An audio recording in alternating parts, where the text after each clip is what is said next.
What is going on, my broskiis? My name is Toadskii, back again, here to bring you guys yet again another One Piece Treasure Cruise video. Hopefully you guys have been enjoying the videos that have been uploading over the past few hours. It's been crazy. Like, since the maintenance, there has been so much goddamn news that has been out in Treasure Cruise Global, and in today's video we are going to be talking about something that I briefly brushed over in one of my videos yesterday, and that's regarding this special login bonus.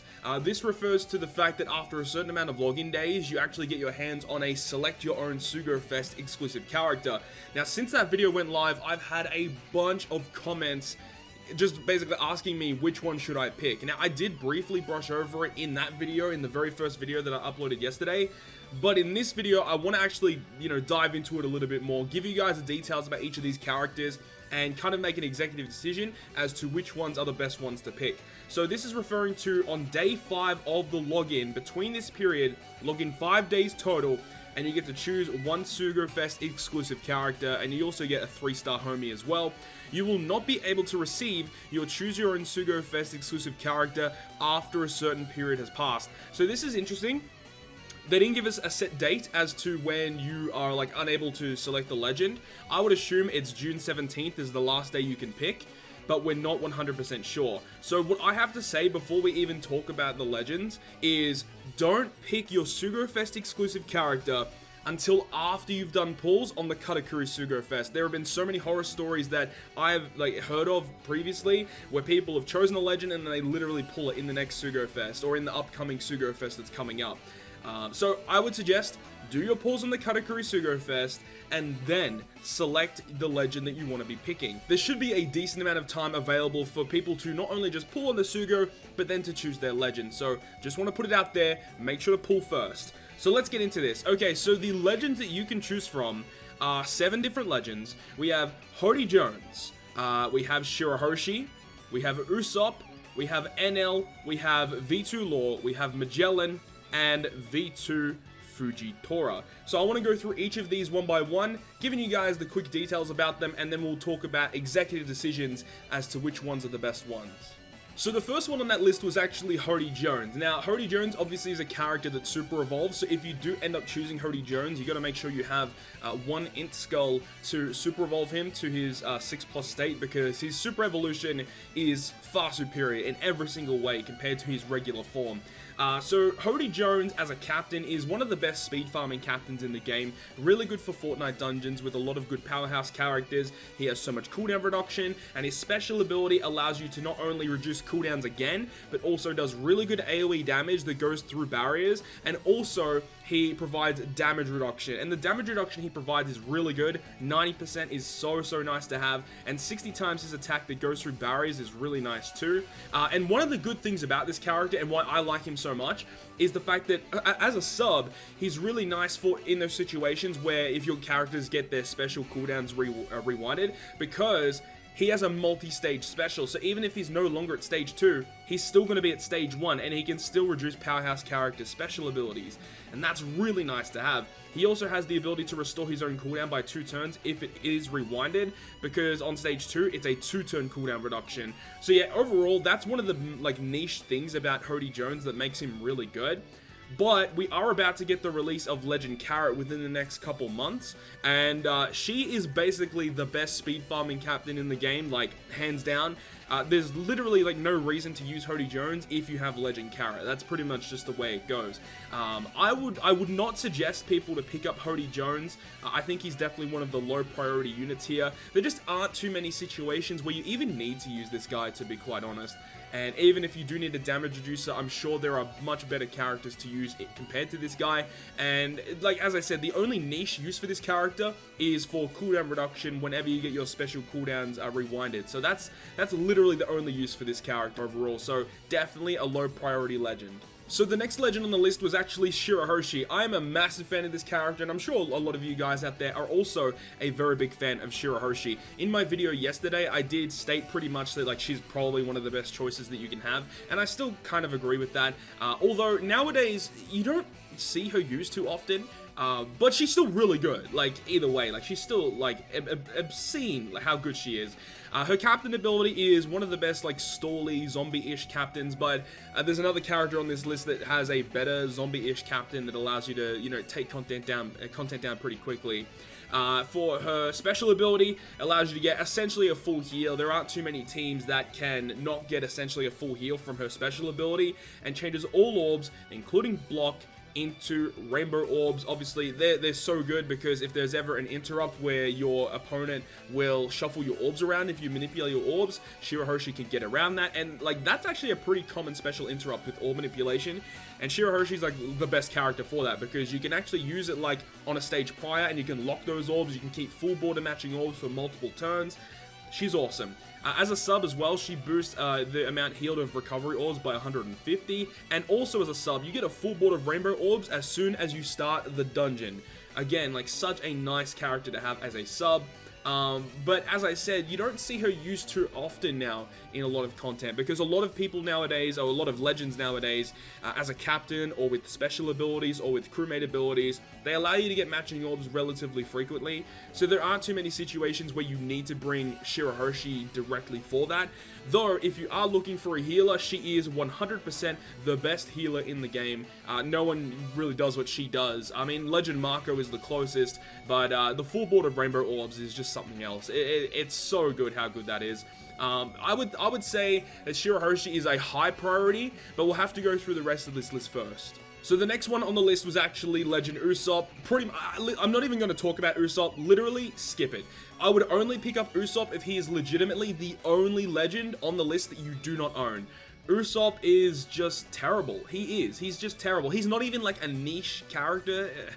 Like, the only times I ever use Legend Usopp is if I have a spare spot on my crew and I want to get rid of blindness. That's legitimately the only reason I'll be using this guy. He's just really not good, so completely skip this guy.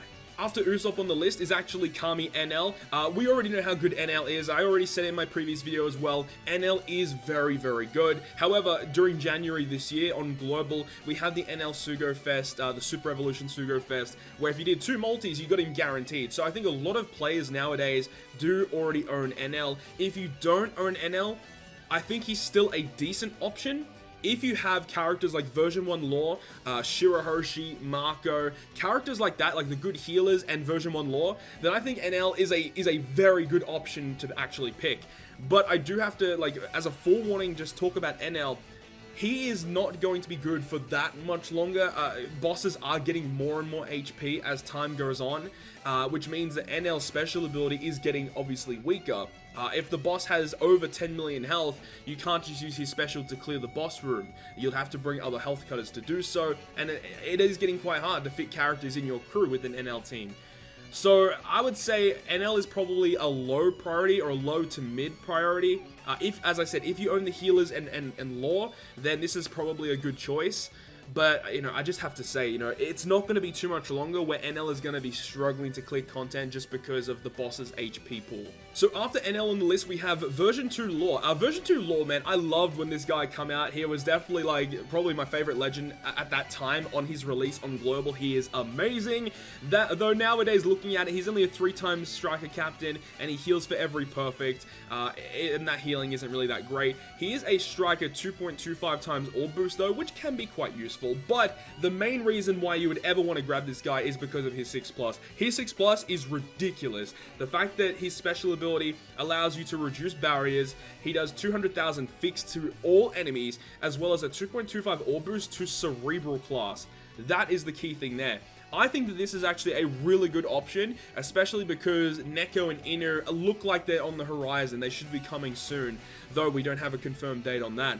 I think that Trafalgar Law version 2 is a really good option. I think he's definitely a high priority character to pick, but it does come down to your character box, really. I do think Law is like probably the best choice in terms of like power and usability. I do think that Law is up there because if you have characters like version 1 Katakuri and you still like using him, this Law is going to be great for him as well. If you have Legend Robin, this Law is going to be great as well. They just work so well together. I think it is still a good option. And the fact that he reduces barriers as well, like you can even use him on teams where, you know, you're not even running cerebral characters, you can have him just on a team. The fact that he just reduces barriers and then does damage, that's such a useful ability to have. Though, if you're in a situation where you already have version 2 lore, but you want another one for his unevolved form, or vice versa, then that is still an option. But the striker version of lore, like the original lore, this one right here, he's definitely outdated. You're not going to see him see much play, honestly. He's just kind of... You just don't need him anymore. Strikers really aren't the best class in the game. So those are my opinions on version 2 lore. He's very, very good. Alright, so this is probably the most important character that we're going to be talking about in this video. Magellan. Now, personally, I'm not a big fan of Magellan. I do respect what he does. I understand how he works, but it's just not my type of playstyle. He's very, very slow at running him as a captain. But saying that, he is one of the most useful characters to have moving forward into Treasure Cruise. As we all know, there was a new update on Japan recently, which added the new game mode called the Kizuna Raid, or the Kizuna Clash, whatever it's called. Magellan is actually ridiculously useful for that. As you move up into the higher ranks of the Kizuna Raid, the bosses have obscene amounts of health, like over 100 million health. Magellan as a captain is able to clear those dungeons. Just with all of the stalling specials that you're able to use, Magellan, with his end of turn health cuts as a captain, he can get poisoned as a captain with his 6+ of course, and also because of his special ability being actually pretty useful. The fact that it allows you to toxic the enemies, and that's the best toxic in the game. He heals for a very, very good amount, and he's just nice to have, man. Like, this character is just ridiculously useful, and like obviously if you do end up getting him, make sure to feed him attack and recovery candies. That's what I would suggest anyway. Some people might disagree, but attack and recovery is the best choice for Magellan. Yeah, this guy's going to be good in the future moving forward, and even nowadays he is still able to clear content. But if the boss has a poison immunity or a full debuff immunity, this guy's not really going to be that great unless if you have like specific specials that enable you to stall a lot, like the Rare Recruit Inazuma, Raid Barto, characters like that allow you to tank lots of hits and then allow the end of turn health cuts to basically do all the heavy lifting with Magellan. But I'd say Magellan is a high priority pick. Just for moving forward into content that I know is coming up, Magellan is going to be very, very good. Now, the last character on this list is actually version 2 Fujitora. Now, for those of you who don't know, version 2 Fujitora does get a super evolution in the future. If you're just looking at him base value right now, he's terrible. He's like definitely low priority. He is actually a really bad legend. The fact that he increases damage taken, and you have to hit good, great, perfect, and he's also a slasher captain, and slashers on global aren't really that good.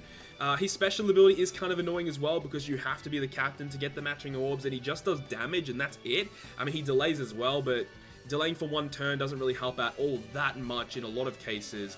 So overall, like, version 2 Fujitora is actually trash, but if you're looking forward into the future, we have Fujitora's 6+, and his 6+ is actually pretty ridiculous. So let's go through his 6+ for you guys.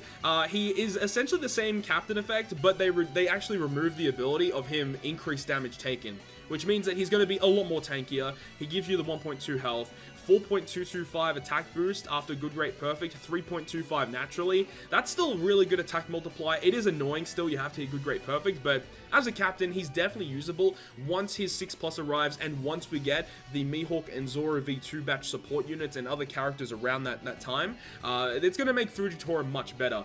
And his special ability did get an upgrade as well. He does more damage with his special, he also still delays, and also if he is the captain when you activate the special, he actually gives you the full board of orbs like before, so that is kind of annoying, but he also will give you a 2.75 chain lock for 2 turns. And that's one of the best things about Fujitora and how he works, is that because he hits good, great, perfect, if you have a chain lock, that means that hitting good and great won't lower your chain at all.